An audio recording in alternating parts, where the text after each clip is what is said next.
So, as I said, next couple of days, I'm going to be publishing the next 4 webinars coming up. Let me know if there's certain subjects that you want to cover. We're going to be doing legal stuff as we usually do, and we're going to be doing restoration ones. I've also got Mr. Grim Reaper himself, the tax man, or should I say an accountant, that's coming in, Jan Luigi. He's going to be into November, but he's going to be giving us all the bad news, all the stuff that we like to just ignore, but I suppose every now and then we have to listen to it. So he'll be coming in some point in November, but I'll make sure that we put all these dates up, and please keep joining us as you are doing. Okay, so Tony, if you could get rid of all questions that's on here for now. As I say, we've got a number of slides to show you as we introduce these two. I'm just going to find them, and I'm going to be bringing Simon, Karen, and Tony in now. Just give me a few seconds to turn their camera on. Hopefully this is going to work. Hey! Buonasera.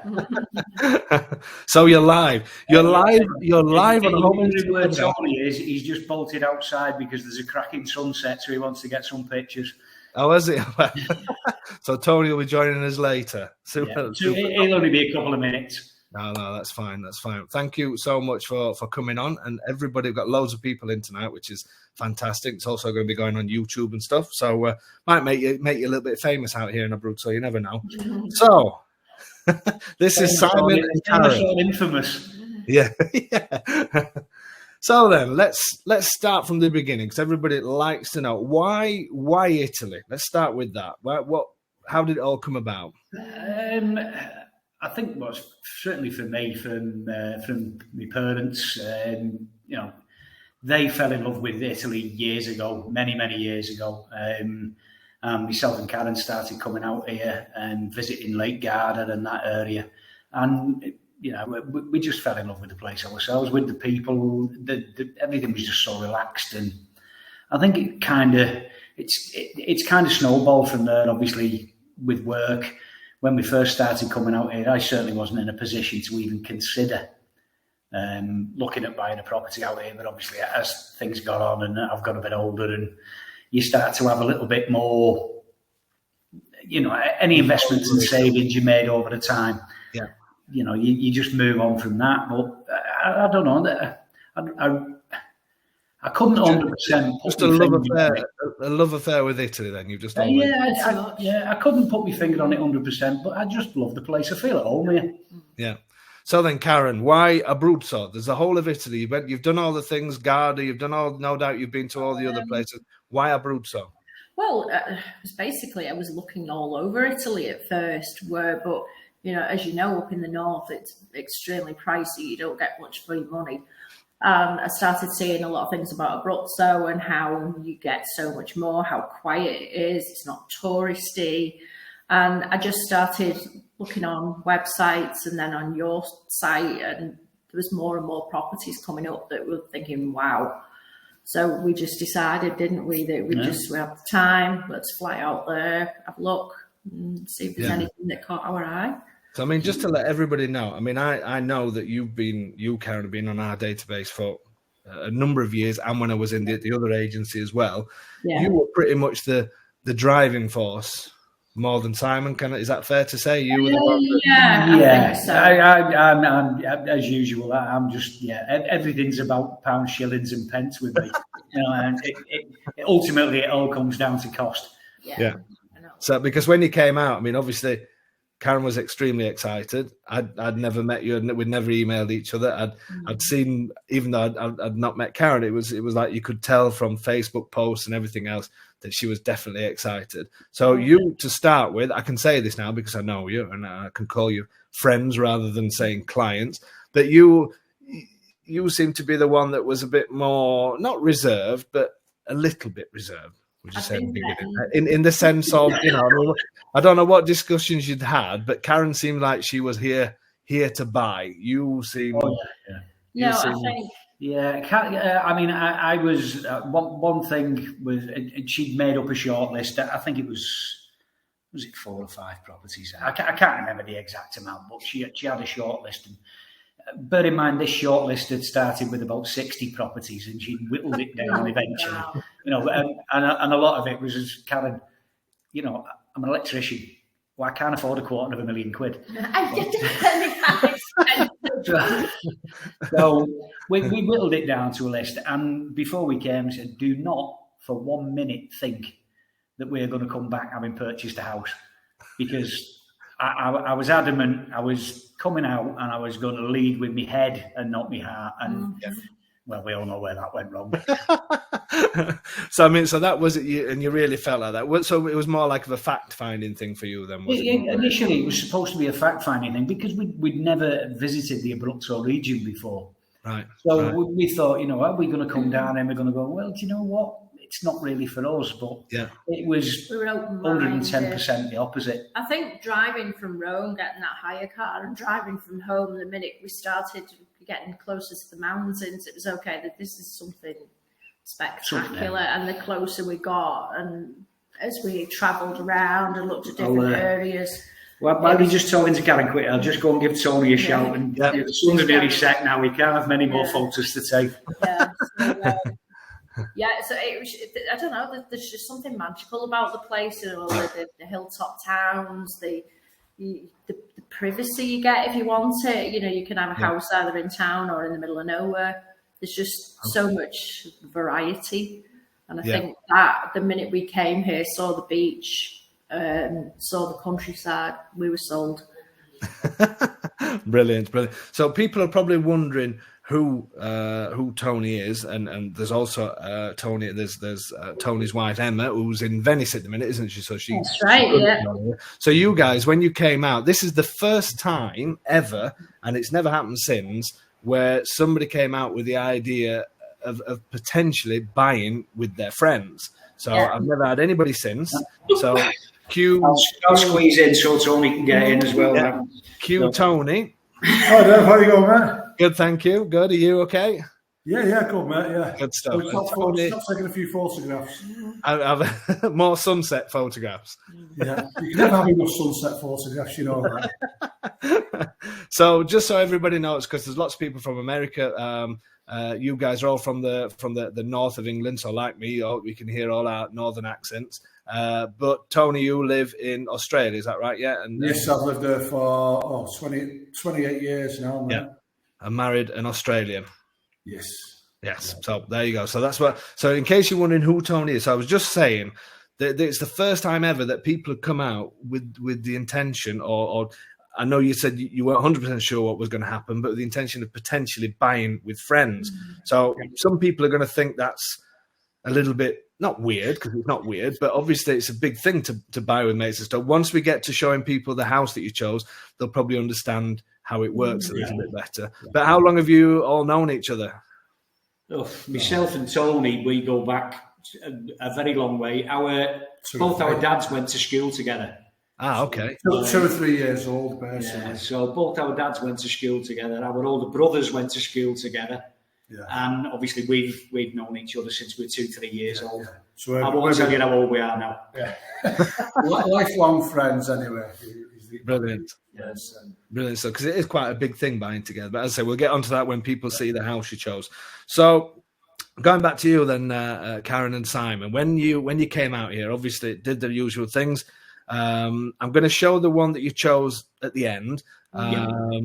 Obviously, whereabouts did you stay when you came out? I can't remember. In Monte Silvano. Okay, yeah.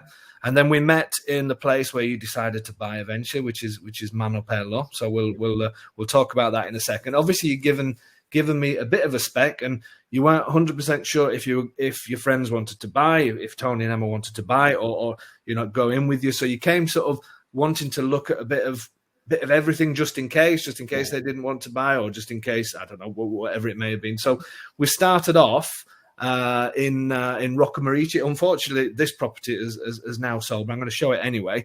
We actually started off before. I want to show the Roccamorice one first, because it's a typical example of a property that looks like nothing from the outside. I'm saying that's still very nice from the outside, but just looks like a normal sort of townhouse. But what did you think of this one, Karen, as we started going through it? I was surprised how nice it was inside because as small as it looks. Excuse me 1 second, Dave. Yeah. I'm just going to have to I'm using my wireless thing, and my phone's just clicked to say the battery's about to go flat. So 2 seconds, I'll get a charger. Yeah, no problem. Yeah, it looked small from the front, but when you walked in, it was a completely different matter. It was absolutely beautiful, and then when you views from the terrace at the back of the house, it was breathtaking, absolutely breathtaking. Yeah, and you loved a lot of them. I mean, we're just showing now that hopefully you can see it on your screen as well. So this was the terrace just off the kitchen, and the views are fantastic out there from here. Yeah. It was a little bit cloudy that day, so we couldn't quite see the full extent of the mountains and things. But you also like some of the stone features and the vaultings and all that. Yeah, I had it in my head that I wanted a property that inside was a lot of exposed stone, and the traditional ceilings were. So as we know, we've become completely different from what I originally thought we were going to go for. Yeah. But yeah, that was what I had in my head for what I wanted. So it was all about getting something with these vaultings and with the traditional looking Italian place, really, isn't it? Which I think a lot of people come out sort of looking for. I mean, this is a great example of some of what you can do to properties when you start revealing some of the plasterwork off. And interestingly enough, what you actually said then is you came out with the intention of it all being sort of stone and that kind of thing. And as I say, we'll show people your property later, but you didn't get that in the end, did you? You didn't. No. That's not what not what you ended up with. No. Okay. So moving on from obviously we did Rocca Marice. Obviously now you know these areas better because you've been out here a while. Obviously Manoppello, Leto Manoppello, Rocca Marice, they're all really close together. Are these sort of towns that you go to, even though you didn't buy in Rocca Marice at the end? Is it still a place that you sometimes go to?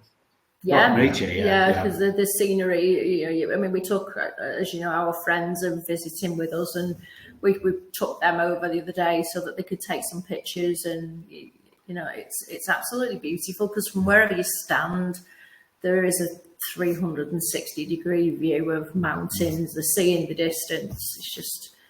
It's beautiful. All of them are very scenic, and they've all got their own character. Yeah, definitely. Manoppello, Leto Manoppello, they've all got that really nice Italian nice vibe feel about them. Yeah. Everybody's so friendly. The locals are just so friendly. Yeah. Definitely. That's a massive thing. I mean, I always say, and while we're talking, I'm just going to be deleting some pictures, so people are going to see the pictures flashing away, but I need to delete them as we go along. But what you said about sort of, first of all, you were open-minded enough to say, I don't just want to look at stone properties. You did say you would have a look at a bit of everything. Oh, yeah, we're open-minded about anything, yeah. And also the fact, what you say now, which is such an important thing that I say to people, to be close to other towns and villages. I mean, it's great to be stuck out in the middle of nowhere for some people, that's fine.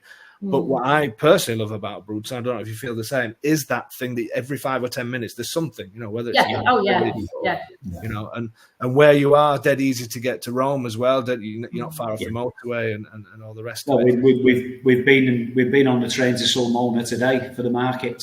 Yeah, we've been back and to Rome when Emily was there with us a few weeks ago. She got the train up to Rome for a few days. I went to Naples last weekend, did Pompeii and Herculaneum and underground cities and all that. Trains are fantastic. 2.5 hours into Rome, you get the what's it called, the Frecciarossa. The Frecciarossa down to Naples from Rome, an hour, just 300 kilometres an hour. You're back.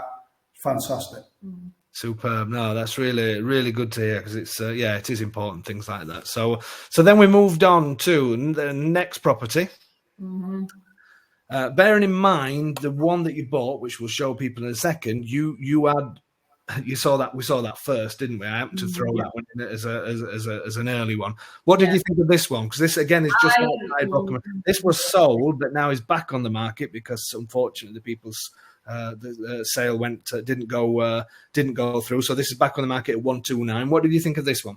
I was excited when I saw the pictures of this one because outside and inside was everything that I was looking for. Yeah, it was stunning. And the decor was absolutely amazing inside. You could have moved in and not had to have done anything in there. Basically, it was absolutely gorgeous. Good stuff. So this, I mean, again, you got the traditional features. So this was a property that you definitely wanted to see because it was stone and all the rest of it. So, I mean, obviously we'll be coming to your property soon. So it almost felt like we were seeing these that you were excited to see, but because we'd seen the one first that's completely different to these. Yeah. I wouldn't say the enthusiasm went, but was it just love at first sight when you? It wasn't so much for me because Simon had already said, "Don't get excited. We're not getting anything on this trip." So I was perfectly open-minded because this was the house I really wanted to see. Right. So to be honest, I admit I did fall in love with that house when I saw it. Yeah. There were just a few little things that put me off in the end. Right. But yeah, I wasn't as crazy about this one at first as Simon was. When you say this one, as in the one that you... The one we bought, yeah. The one you bought, yeah. So going back, I mean, obviously we saw a few more properties than that, but the first one we saw, tell us about when we first met up in Manoppello and what you thought of the town and that kind of thing. It's beautiful because it's traditional. Yeah. It's something that you don't get in the UK because in Italy it's very family oriented and there's friendly. Yeah, and it's in some ways it's like going back in time a little bit, isn't it? But there's just character. Every building's different. You've got the old, you've got ruins, you've got and our daughter is a recent archaeologist. No graffiti. No graffiti. No graffiti. There is so, for anyone that's interested in history, architecture, there's just, there's that many museums, churches, whatever you're interested in, the beach, skiing, you've just got it. It's got it all. Even, I mean, Manoppello, even for all intents and purposes, a one street town. One main street. But even so, it's got a pharmacy, it's got a post office, you've got a banking machine, there's bars, there's cafes, you've got everything you need. And it's always bustling of a night time. Right. And there's nothing quite as funny as sitting in Piazza Garibaldi of a night, because we've done it a few times now. And you watch all the nonnas sitting outside the church, all gossiping about all the fellas walking about and nudging each other and pointing and giggling to each other. And then the men sitting playing cards while the priest watches over them. Now, Manoppello is sorry. Losing the weekend as well. I was quite surprised how many young families there is at a the mixture, weekend. It just has a good vibe about it. As I said, they're very family oriented and very friendly. It's got a really good vibe, No, I must admit, Manoppello. I mean, I went to it for the first time years and years ago, and for some reason never went back. Not because it's a bad place. I was passing through, and then went back again a year ago when I started looking for properties in that area. And it is, as you say, it's a smallish town, but it seems to have everything, doesn't it? Bars, restaurant, everything else, and then on the outskirts there's lots of restaurants and all that sort of stuff. But I think it's got one of the 10 minutes down the road, you've got the Megalo shopping centre where you've got pretty much everything you could possibly need. Yeah. You've got plenty of garden centres around you. You've got supermarkets. You've got a massive choice of them. DIY places. So you're not short for anything really. And that's the great thing of that area, and why I like to choose areas like that, is you feel like you're in, as you said before, you've gone back in time. You feel like you're in old Italy, but 10 minutes down the road, you're in the middle of a modern shopping centre, and you've got motorway, and you've got train station and everything else. And I think people don't realise how important it is. As I said, being remote is nice, but it's for me to have things around you to keep, to keep you going, so to speak, whether you're here for 2 weeks or whether you're living here, has to be important. Certainly for me, Dennis, one of the things that we've found is about, as I said, how easy it is to travel. You've got so many decent train stations, but you've also got the Pescara Airport, which is 20-25 minutes away. Yeah. Where you can fly, obviously to almost anywhere in Europe if you wanted to, or it's not far from the line, you can fly anywhere in the world. Yeah. So you do have that. Certainly for someone who comes from Australia, we do want to travel a bit around Europe as well as Italy as well. So having those good rail, flight, train kind of links. Ferry. The wife just gone to Venice. She went to Ancona, went across the Split for a day, then she flew up to Venice. Brilliant. She comes back from Venice tomorrow. We went Naples last weekend. had a good week here. I think it's great that you're doing it. All around. Yeah, because there's lots of people that will come and they're not sure about, where they can get about. But the fact you guys you seem to have done everything, trains. Public transport is second to none. Yeah. When and you it's look so at, cheap. I mean, I think our daughter paid something like €7 or something, wasn't it, from the train from Pescara to Rome? Yeah. Cost me like €40 to get to it's and every bus and train you get on, we got to Sulmona station today and the train was there waiting for us to come back on. You never see that at home, and they're spotlessly clean, they're always punctual, they're really great prices. So that's what I was going to ask. Are the trains? I mean, strange enough, I've lived here 15 years. I don't think I've ever been on a train, but they're brilliant. No, they're great. And they're cheap. They're not expensive. The one from that we got from Chieti to Rome is fantastic because it goes right up through the mountains as well. Yeah. Right. So it's not long over 2 hours. It has about 6 stops, but it's costs about €15. It's a fabulous view. Yeah, and then as I said, down to Naples, we got that like the bullet train that does about 300 kilometres an hour. So you're there in an hour. That one goes from Naples to Rome to Florence to Venice. It only takes 5 hours from Venice to Naples to Venice. So you can go almost anywhere in Italy on the train. So as an example, the 4 of us went on the train today from Chieti to Sulmona, and a return ticket worked out at €11 each. That's madness, isn't it? Madness. So no, that's brilliant. I'm good. It's so good to hear because Abruzzo's got tons of stuff for all of us to visit for a lifetime, but where it is in Italy as well, it does mean that it's easily travelling around. So very central.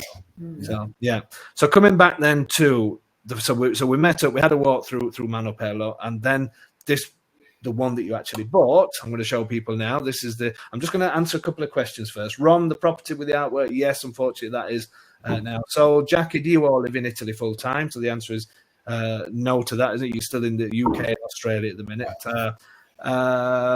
Let's have a quick look. So, Dorothy, I did not succeed in finding transport completely public. I tried.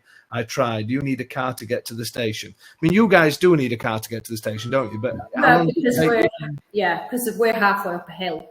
Yeah. So we do. But we say that we are halfway up a hill, but if we have if you're walking back up, it might be a different matter. But from where we are, it's 1 kilometre to the bottom of the hill. And we've got the bus from passes through Serramonachesca, round at the bottom of our hill, and then goes straight down to Chieti. So we could walk to the bottom of the hill, jump on the bus, Chieti, on the train, and away. Yeah.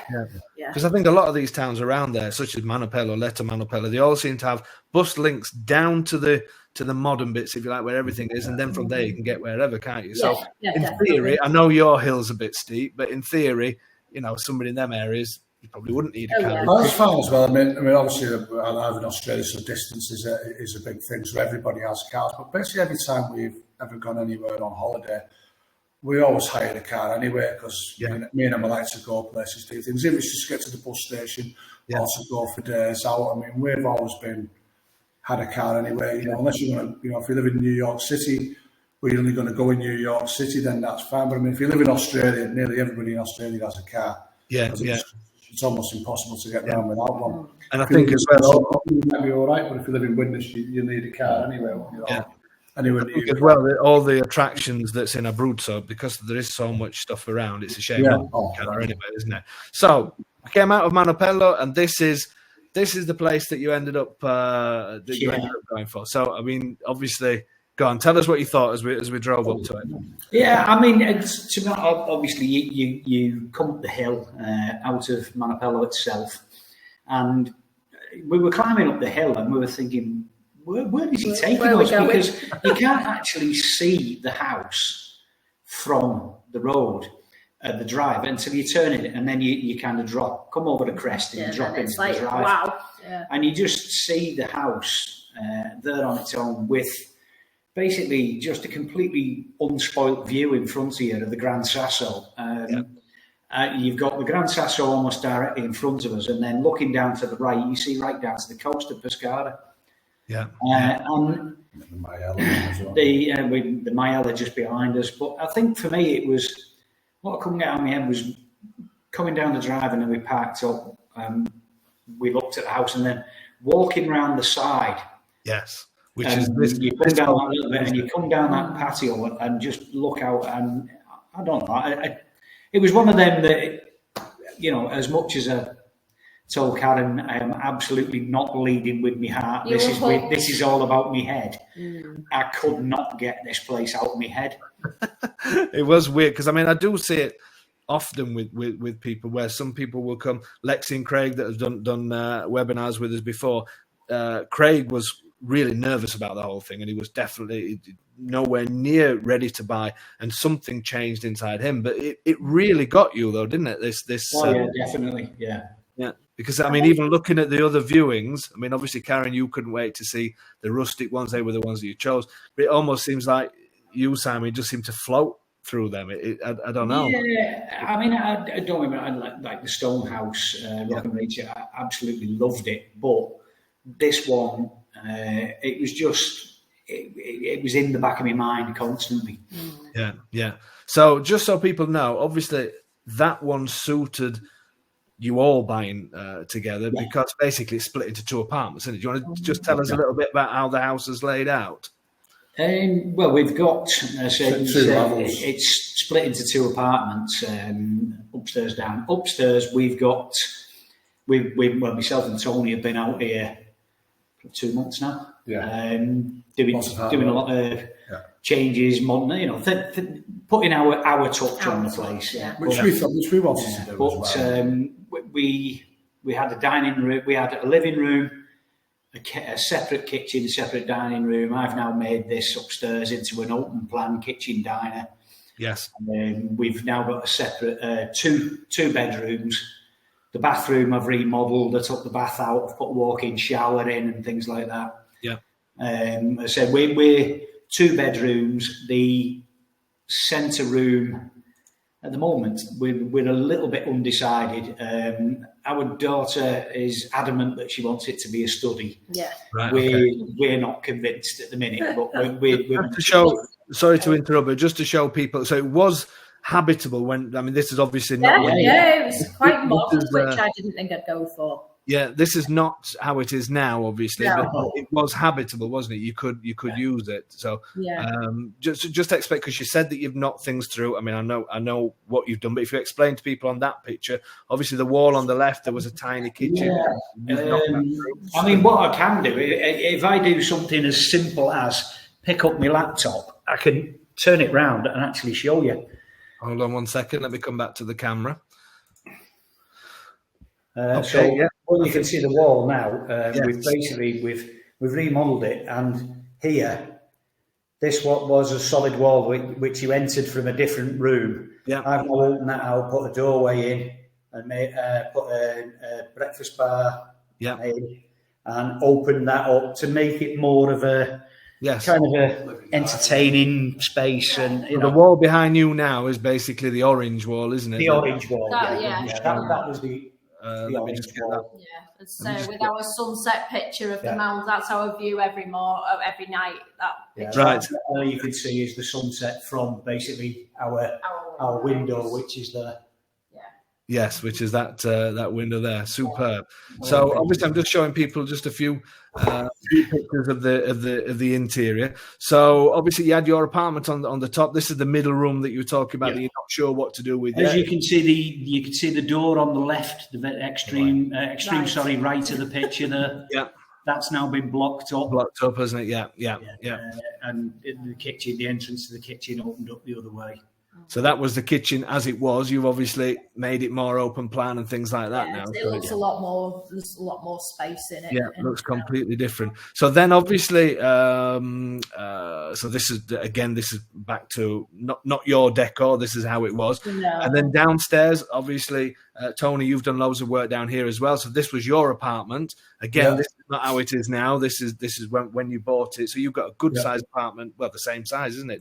Downstairs as well. Yeah. So basically downstairs, I've got a 3 bedroom, so a big living room, kitchen, a dining room, and 3 bedrooms and a bathroom. So I removed a couple of stud walls and remodeled some the floor plan, if you like. to create a master bedroom and close off another bedroom. So basically, it's a 3-bedroom downstairs now, dining room, kitchen, and living room. So this, I mean, obviously the work that you've done, you've been using some of the local builders and your geometer Emilio, that is the guy who I work with all the time. He's a great bloke. He's brilliant. Absolute diamond, Emilio. That's good to hear, because it's important, isn't it? It's the people that we work with. You're only as good as the people that you work with. I know that the plumber should have been with you a couple of weeks ago and didn't turn up. It's quite strange, isn't it? Because you want to get frustrated with people, but he's such a nice guy as well. He's such a mad. He's mad as a box of frogs, but he's such a lovable fella. But on saying that, I mean, it was like he was once he didn't turn up out of 20 times. Yeah, he was always there every other time we needed him. Pretty much on the ball any other time. It was the middle of Ferragosto. You just don't know. Okay, he didn't turn up, but you've no idea what could happen. Personal wise or anything. So Yeah. Now, the good thing is that, I mean, obviously, it's important to have a geometer. Emilio's been, has been great, which is a good advert for him as well. I work with him all the time. I think he's dragged you into a bar in Rocamarice as well. He did. I took Tony into Rocamarice one night when we were first here, and we were just walking through, and next thing, Emilio came round the corner and literally just stopped his car in the middle of the road, got out and just started talking to us, and then insisted that we went for a drink with him. Yes, he's caught a few people like that, including myself quite often. But no, he's a great guy. So Ed is just asking, did each couple buy their own unit, or was the whole house bought by all 4 people? So you pretty much you bought it all 4, didn't you? I mean, we could have split it up. The way it was, we could have split it into 2 apartments. We could have made it so the driveway was communal and all the rest of it. But you all said that you've known each other long enough. You've just gone for it. Everything's We've got our own apartments, but all the land is all between us all. There's four names on the deeds. And you're all sort of equal, aren't you, in that as well? Yeah. So you've got quite a big piece of land as well there with olive trees and stuff. It runs down a hill, but you've certainly got plenty to do in there as well. So we've been on the whippersnipper, haven't we? And the drive on lawnmower out around the olive grove. So been going around that olive grove like Forrest Gump with that lawnmower. Superb. So Jack is saying, asking if you got a mortgage. You didn't get a mortgage. How long did it take to go to settlement after you submitted an offer? It didn't take as long, did it? I don't think you're ever. No, it was really surprising. I think we kind of didn't we viewed in October. Yeah. And I can't believe it's been a year. I said earlier on the webinar that it was earlier this year. Can't believe it's been a year. I know. And it was literally we viewed in October. We were out in February. We came out in February and signed in February. It's like February the 11th or something. I think probably if Christmas hadn't been there, then we would. As a matter of fact, if I remember rightly, I bought it as a birthday present for Karen. That's right. Yeah, for the next 20 years. Next 20. I thought you said 30. I thought that was the agreement. 30. I haven't lived that long, but yeah, okay. So yeah, I mean, it doesn't take long. I mean, it was all done pretty quick. So quickly, I want to just go back to when we were in Rocamarice. So we'd seen the house that you bought now. We'd seen the others. Simon, you seen it in the days. I remember going into that car park, and you said, basically, I need to ring Tony. I need to, and you pretty much. I mean, poor Tony and Emma, they were at the other side of the world. You were trying to have a conversation on whatever it was you were trying to do. There was hardly any phone signal where we were. I mean, Tony, were you ready for this phone call? Were you ready to go ahead and back, or were you shocked that he rang you? A bit of both, really, because we've been talking about it a bit before that. We decided that as we got older, we wanted to try and have somewhere to basically split our retirement, so have so much time in Australia, so much time and the wife doesn't like, obviously, the weather in Northern England, as you know, is a little bit different from where it is in Abruzzo in Italy. So we wanted somewhere that the climate was a little bit better than Northern England. And I know Simon and Karen had been looking for a while, so we said, we'll go into it. The phone call was probably a bit sooner than what I was expecting. I found a house, we're buying it. I'm like, okay. So I've not really seen it, but go for it. But as I say, I've known Simon all my life, so it's like, okay, if you think that's the one, it works on 2 levels, we know what we got, so let's just go for it. Because I remember doing could you see, we did a video call, didn't we? While we were It was a video call with Facebook Messenger. So I did a walk around and sold him a house on Facebook Messenger. Yeah. I had no idea what I was buying. Because I couldn't really make anything else. Well, that's what I wanted to ask you, because you did a brilliant job at selling it. So I didn't have to do anything. It was just sort of let you go and do it. But that's where I was thinking, because you seem to be in such a thing and saying this is this and this is it. Tony, did you actually see any of that? Could you make it out? Could you work out what it was showing? Yeah, I sort of work it out, but I, as you know, whenever you look at photographs or pictures, it's always different when you. I've always said, if you're ever going to buy a house, if you can, go and see it, because it always does look different online. Yeah. So even though I could see, you don't get the scale. No. So the first thing I noticed when I come in, first and foremost, it was a lot bigger than what I thought it was going to be. Yeah. You were quite surprised. Yeah, I was like, oh, yeah. It, it's like, so obviously when you see a wall and you see this and you see this, and you think, oh, okay. But yeah, I was quite surprised it was a lot bigger than what I thought it'd be. Yeah. Because they came out in October, so you came out then. The first time you saw it was just before the signing, wasn't it? Yeah, 2 days before the signing in February. And Emma, the first time she actually saw it was 2 weeks ago, which is just madness. Thank God. Emma's seen it, because I've done the place up obviously since Emma's seen it, so it looked totally different. Yeah. From when I first walked in February, because as you know, we'd changed the floor plan, done a load of work. Everything's been painted, walls down, things from this. So Emma's basically seen the finished product, never really seen all my hard work, I suppose. So, just to answer quickly Jackie's question, she's saying, did you have a good idea before you bought the house whether you could remove those stone walls and things? But again, we spent time with the media, didn't we? And he brought the builder in as well, didn't he, media? So we could talk to the builder as well and find out what was possible, what wasn't, what was walls that couldn't be knocked down, what we could change. So that was a big help. And the media was fantastic on that. As you say, good geometry is worth his weight in gold, because some of the builder was straight away giving me a really good idea on what we could and couldn't do, and what was easy and what may obviously be a lot more difficult if you had to go through council planning, anything like that. So they were really good and really upfront, and really clear on what you could and couldn't do from the word go. So that gave me a really good idea on how I wanted to change the floor plan and what I could do. It was simple to work out my costings from there as well, which made it easy for me. And that is so important. That's why I always say to people, for me, a good geometry is worth the wait. Because obviously was there at the signing, because it helps with all. He's my number one sort of geometer that I use. He was there for the sign. He collects the documents and everything else, and then obviously he's there for restoration. So that's all brilliant. So obviously you came out 2 days before signing. So Simon and Karen, were you nervous at any point, thinking, what if he comes and he hates it? Because by then you'd changed him. I hope they were. We did.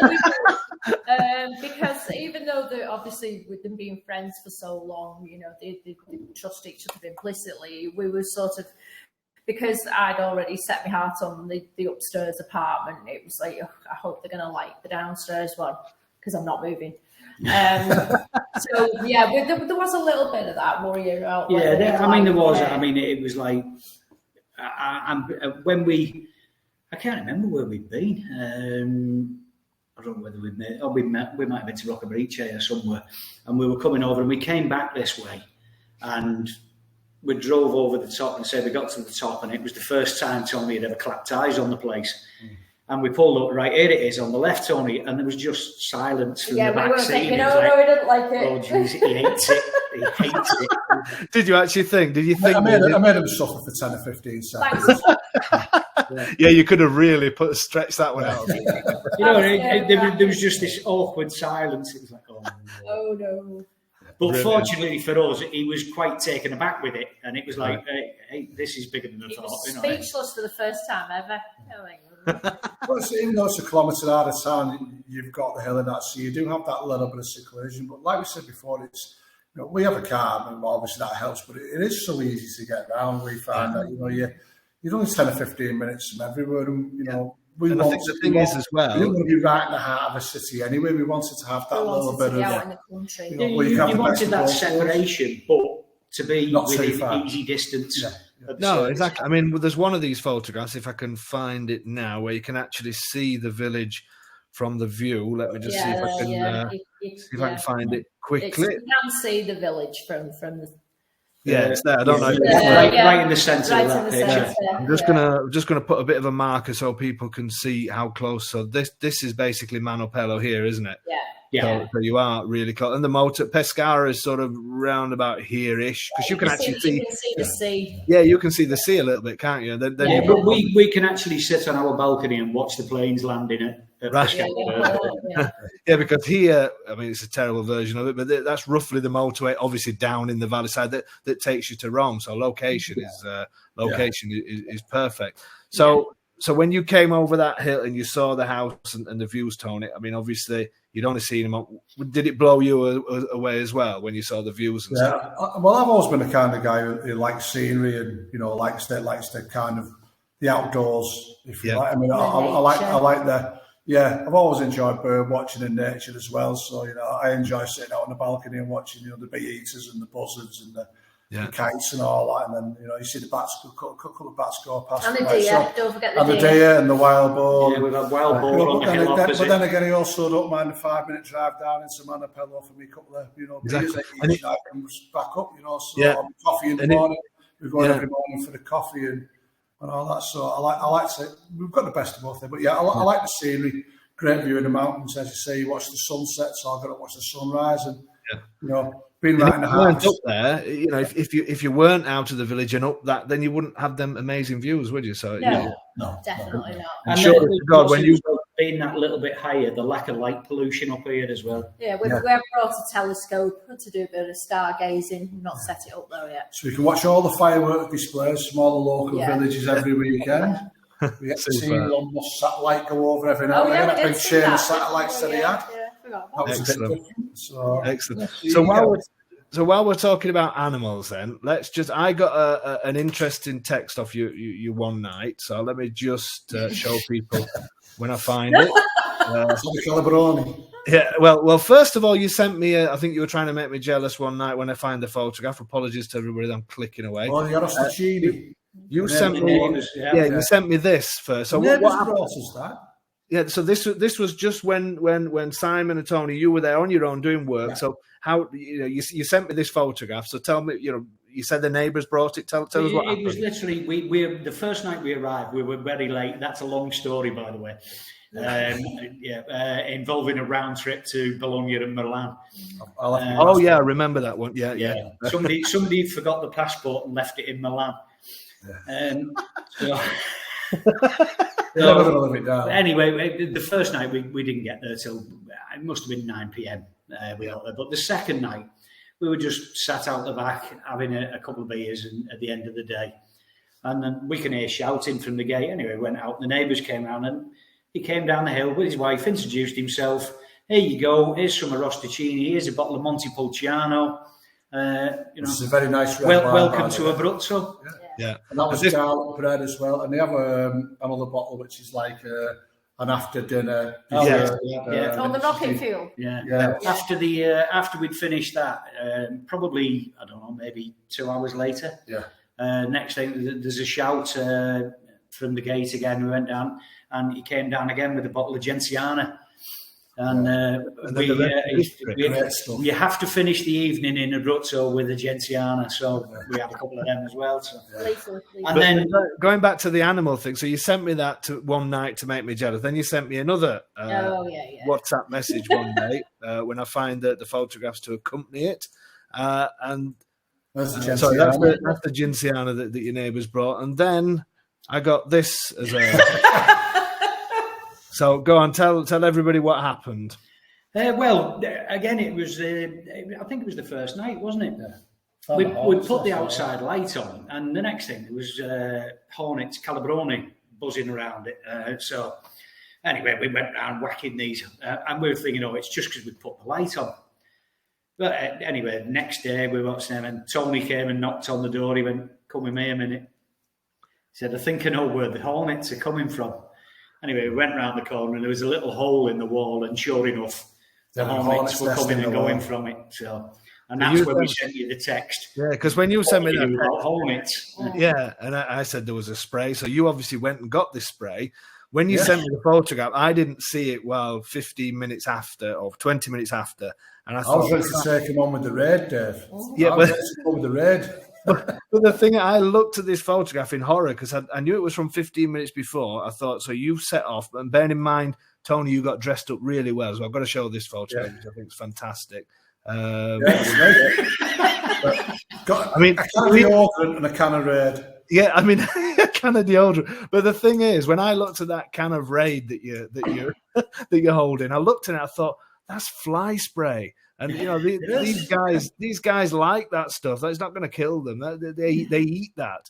And I thought, and I'd seen it 15 minutes later, so I'd imagine ringing you or something, and no answer because you'd been sort of killed by 1,000 hornets or something like that.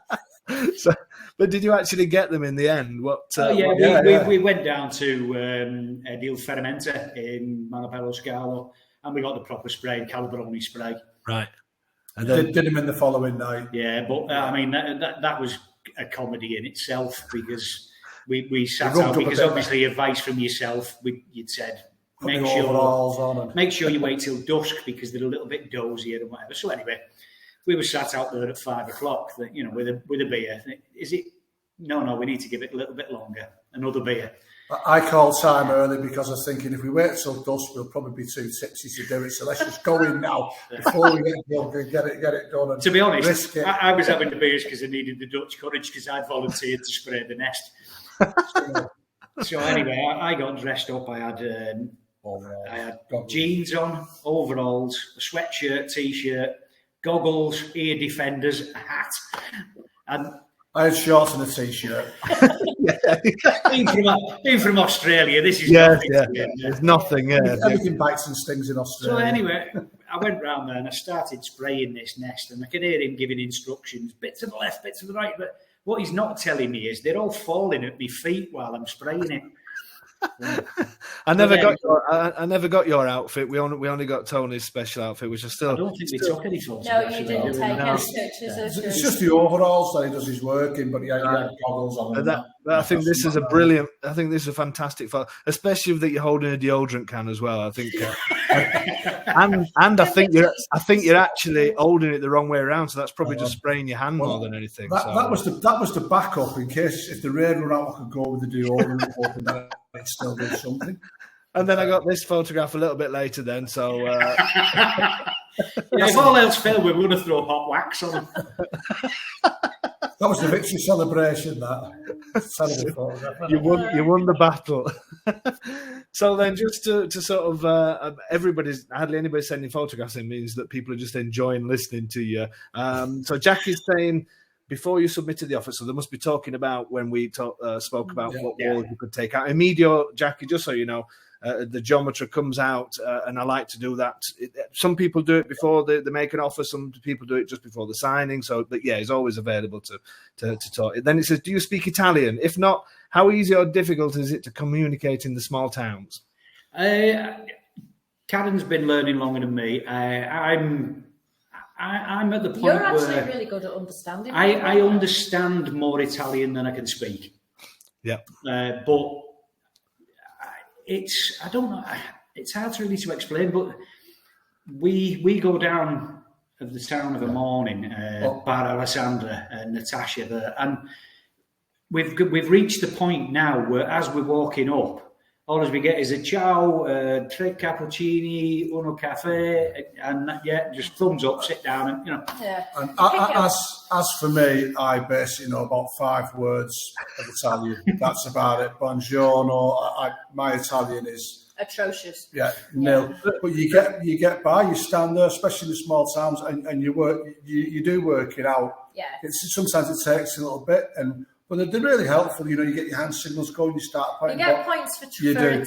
You do work it out. You have some giggles doing it as well.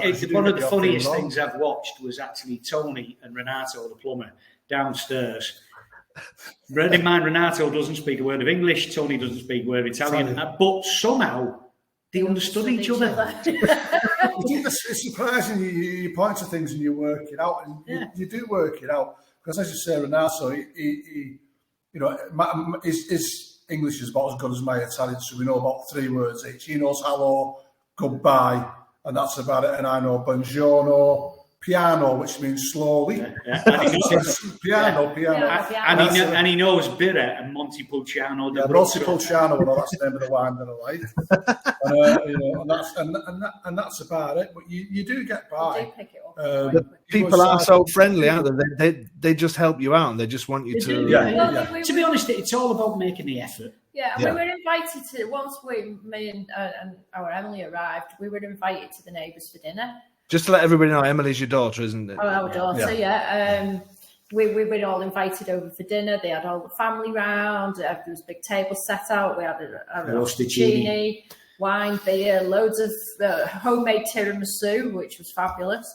And is this the neighbours you're talking about? And we've all been given Italian names because now we have a house here. We're considered Italian, so we've all got Italian names now.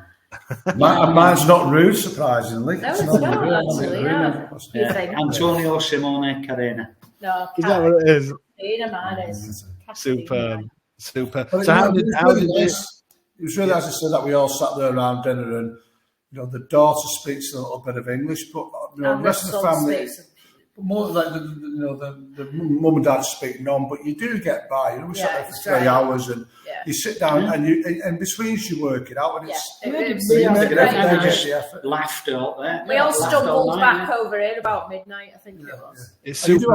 When you get things wrong as well, where you're trying to interpret and you get it wrong, but then you work out what you're both trying to say, and that itself can be quite comical at times. But it's all about the effort, and certainly a lot of these smaller towns, they put the effort in a lot more than what they probably would do if you went to a big city. I feel more welcome here than I have anywhere. I feel like the minute we moved, we got the place, and the locals start saying good morning to you, and I don't know, everybody in it. It's just there's that personal thing that you don't get in the UK anymore. You can live next to someone for years and they don't speak to you. Not a lot of people, a lot of people online now probably get it, but we very regularly sit down in the market in the square now and have a beer with Marco Verratti's dad.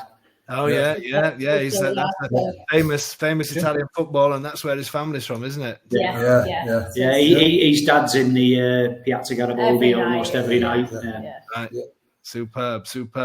Everybody, just the wrong thing. Everybody likes to drink. Everybody likes to have a chat. Even though I can't speak any Italian, it's always ciao, thumbs up, and all that kind of stuff. And that's the thing. It's just that friendliness that you do, because and it's all over Abruzzo as well. It's the same here. Everybody, I hate saying clients. Every person that buys a house here, they tell me the same stories as what you're telling, and it happened to us as well. And to me, it just shows what the Abruzzese are like. I mean, here in Italy, they do say the further north you go, people are a little bit colder, and as you say, in the cities, it's not the same. But people in these areas, they're incredible. Well, even our neighbour, as he said to us, when we were over there, he mentioned it a couple of times. If you need anything at all, ring my doorbell. We even feed 6 of their cats as well. We've partially adopted their cats and the dog. And the dog. Yeah. But no, I think everybody does when you go in these when you go up into the hills. You've all of these little houses and spread about. I think some of those things that if the neighbour's dog wanders over, you feed the dog, or the cat wanders over, you feed the cat. Or the same as with the food, they bring food over, you go over there. It is very much like that community. It's lovely. And that's what makes your experience better. That's something that, you found the house, you love the house and all that kind of thing. But when you go away from Abruzzo and go home, because it used to be the same for us, they're the things that you remember, aren't they? When them nights that you got together, or maybe when you just passed by and you have a glass of wine together and all that. And that's something you can't explain to anybody. We don't want to go home. We don't want. We'd stay here permanently if we could. Myself and Tony, obviously, we drove out initially, and then we all left at the same time. We dropped Karen off and Emily at the airport.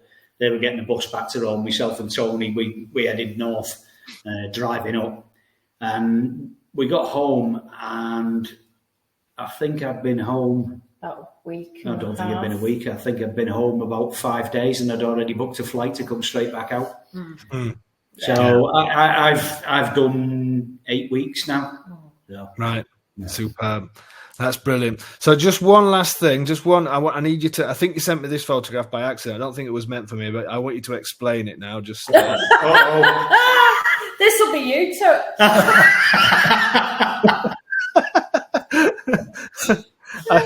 I dread, because I'll just explain to everybody. Obviously, as you were going through the process of buying the house, we've got a group together, haven't we? Yeah. Where we can all speak to. Obviously, my wife's on the group as well, who helped with some of the arrangements for restorations and stuff. So occasionally, you'll send the odd message to each other or the odd photo to each other that they go, oops. Maybe it wasn't meant for us. Yeah. More often than not, we send a message and then it's like, oops, sorry, wrong group. Yeah. They did as much drinking as they did working, I think, on the quiet. Just to let everybody know, basically, that photograph is that when I left Australia, I pinched my son's sunglasses. So they were nobody else. So I actually took a photograph of him on the cactus, and it was meant to send it to him, but I sent it to the wrong. There's the sunglasses are here, they're in Italy, and the cactus is looking rather cool. Well, that's better than what I thought it was. I'm not even. I know. I'll keep it clean for you. Okay, guys. Well, thank you so much for. I'm just gonna. There's just a few questions that I'm just gonna just put to you again, and then we'll let everybody go. So, we've got somebody just said, "Do you rent a car each time you go?" Well, the first time we actually drove out, and then we went back, and then Tony and Emma have drove out this time. But when I flew out, I rented a car. So we've brought our own car from the UK for large parts, and then I'm driving the car back. But we have rented cars as well, and they're pretty reasonably priced. I mean, usually it's a lot cheaper. Unfortunately, car hire, I think, all over the world has just gone mad, hasn't it? Yeah. Jackie, who seems to be one asking most of the questions, which is absolutely fine. She's put purely selfish question. I'm flying into Rome and need to get to Pescara. Would you recommend the bus or the train? Personally, I would say train. They both got their advantages because, as we said, our daughter got the train to and from Rome, and she said it was a beautiful journey. It's about 3.5 hours. Me and we got the coach straight from the airport. We had to wait about 4 hours for the coach, and then got the coach straight down to Pescara. Simon was there to pick us up.